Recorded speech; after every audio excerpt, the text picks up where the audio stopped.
ನಮಸ್ತೆ ಎಲ್ಲರಿಗೂ ಸ್ವಸ್ತಿಸ್ ಕಿಚನ್ಗೆ ಸ್ವಾಗತ.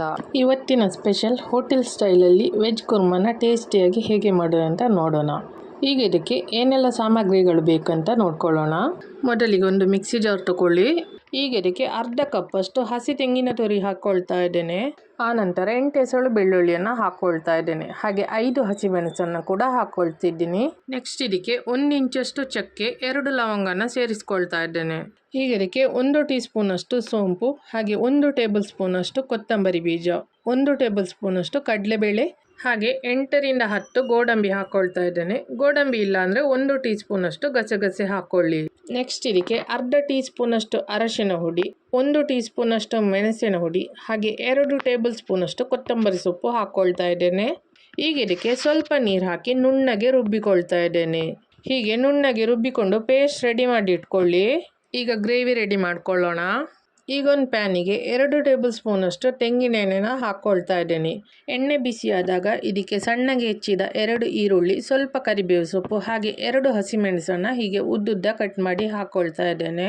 ನೀರುಳ್ಳಿ ಎಲ್ಲ ಒಳ್ಳೆ ಸಾಫ್ಟ್ ಆಗಬೇಕು, ಅಷ್ಟರವರೆಗೆ ಇದನ್ನು ಫ್ರೈ ಮಾಡ್ಕೊಳ್ಳೋಣ. ಈರುಳ್ಳಿ ಎಲ್ಲ ಫ್ರೈ ಆದ ನಂತರ ಇದಕ್ಕೆ 1 ಸಣ್ಣಗೆ ಹೆಚ್ಚಿದ ಟೊಮೆಟೊ ಹಾಕ್ಕೊಳ್ತಾ ಇದ್ದೇನೆ. ಈ ಟೊಮೆಟೊ ಕೂಡ ತುಂಬ ಮೆತ್ತಗಾಗುವವರೆಗೆ ಫ್ರೈ ಮಾಡ್ಕೊಳ್ಳೋಣ. ಟೊಮೆಟೊ ಈಗ ಚೆನ್ನಾಗಿ ಸಾಫ್ಟ್ ಆಗಿದೆ. ಈಗ ಇದಕ್ಕೆ ಸಣ್ಣಗೆ ಹೆಚ್ಚಿದ ತರಕಾರಿ ಹಾಕ್ಕೊಳ್ತಾ ಇದ್ದೇನೆ. ನಾನಿಲ್ಲಿ 1 ಕಪ್ಪಷ್ಟು ಬೀನ್ಸ್, 1 ಕಪ್ಪಷ್ಟು ಕ್ಯಾರೆಟ್, 1 ಕಪ್ಪಷ್ಟು ಆಲೂಗಡ್ಡೆ, ಹಾಗೆ ಅರ್ಧ ಕಪ್ಪಷ್ಟು ಹಸಿ ಬಟಾಣಿನ ಹಾಕ್ಕೊಳ್ತಾ ಇದ್ದೇನೆ. ಈಗ ಇದನ್ನೆಲ್ಲ ಒಮ್ಮೆ ತಿರುಗಿಸಿಕೊಳ್ತಾ ಇದ್ದೇನೆ. ನೆಕ್ಸ್ಟ್ ಇದಕ್ಕೆ ಒಂದು ಮುಚ್ಚಳ ಮುಚ್ಚಿ 5 ನಿಮಿಷ ಸಣ್ಣ ಉರಿಯಲ್ಲಿ ಬೇಯಿಸ್ತಾ ಇದ್ದೇನೆ. ಈಗ ತರಕಾರಿ ಎಲ್ಲ 50% ಅಷ್ಟು ಬೆಂದಿದೆ. ಈ ಟೈಮಲ್ಲಿ ಇದಕ್ಕೆ ರುಬ್ಬಿದ ಮಸಾಲೆ ಸೇರಿಸ್ಕೊಳ್ಳೋಣ. ಹಾಗೆ ಸ್ವಲ್ಪ ನೀರನ್ನು ಸಹ ಹಾಕ್ತಾ ಇದ್ದೇನೆ. ಮಸಾಲೆ ಹದ ನೋಡಿಕೊಂಡು ನೀರು ಹಾಕ್ಕೊಳ್ಳಿ. ನಾನಿಲ್ಲಿ 1.5 ಕಪ್ಪಷ್ಟು ನೀರನ್ನು ಸೇರಿಸಿದ್ದೀನಿ. ಈಗ ಇದನ್ನು ಒಂದು ಸಲ ಚೆನ್ನಾಗಿ ಬೆರೆಸ್ಕೊಳ್ಬೇಕು. ಮಸಾಲೆ ಎಲ್ಲ ಬೆರೆತ್ಕೊಂಡು ಗ್ರೇವಿ ಕನ್ಸಿಸ್ಟೆನ್ಸಿ ಸರಿಯಾಗಿದೆ ಈಗ. ನೆಕ್ಸ್ಟ್ ಇದಕ್ಕೆ ರುಚಿಗೆ ತಕ್ಕಷ್ಟು ಉಪ್ಪನ್ನು ಹಾಕ್ಕೊಳ್ತಾ ಇದ್ದೇನೆ. ಈಗ ಇದನ್ನು ಒಂದು ಸಲ ಚೆನ್ನಾಗಿ ಮಿಕ್ಸ್ ಮಾಡ್ಕೊಳ್ಳೋಣ. ಈಗೊಂದು ಮುಚ್ಚಳ ಮುಚ್ಚಿ 10 ನಿಮಿಷ ಸಣ್ಣ ಉರಿಯಲ್ಲಿ ಬೇಯಿಸ್ಕೊಳ್ಳೋಣ. ಈಗ ತರಕಾರಿ ಮಸಾಲೆ ಎಲ್ಲ ಚೆನ್ನಾಗಿ ಬೆಂದಿರುತ್ತೆ. ಈಗ ಒಮ್ಮೆ ಇದನ್ನು ಮಿಕ್ಸ್ ಮಾಡ್ಕೊಳ್ಳೋಣ. ಕೂರ್ಮದ ಕನ್ಸಿಸ್ಟೆನ್ಸಿ ಕೂಡ ಸರಿಯಾಗಿದೆ. ಇದೇ ಹದದಲ್ಲಿರಬೇಕು, ಯಾಕಂದರೆ ಇದು ತಣ್ಣಗಾದ ನಂತರ ಸ್ವಲ್ಪ ತಿಕ್ಕಾಗುತ್ತೆ.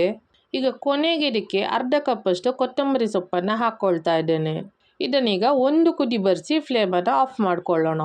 ಇದನ್ನು ನೀವು ದೋಸೆ, ಚಪಾತಿ, ಪೂರಿ, ಪರೋಟ ಯಾವುದ್ರ ಜೊತೆ ಸರ್ವ್ ಮಾಡಿದರೂ ತುಂಬಾ ರುಚಿಯಾಗಿರುತ್ತೆ. ಅದರಲ್ಲೂ ಪೂರಿ, ಪರೋಟ, ಚಪಾತಿ ಅಂತೂ ಹೇಳಿ ಮಾಡಿಸಿದಂಥ ಗ್ರೇವಿ ಇದು.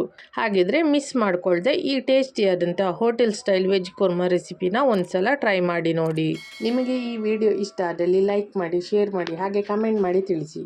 ಹಾಗೆ ನನ್ನ ಚಾನಲ್ಗೆ ಸಬ್ಸ್ಕ್ರೈಬ್ ಮಾಡೋದನ್ನು ಮರಿಬೇಡಿ. ಮುಂದಿನ ವಿಡಿಯೋದಲ್ಲಿ ಸಿಗೋಣ. ಧನ್ಯವಾದಗಳು.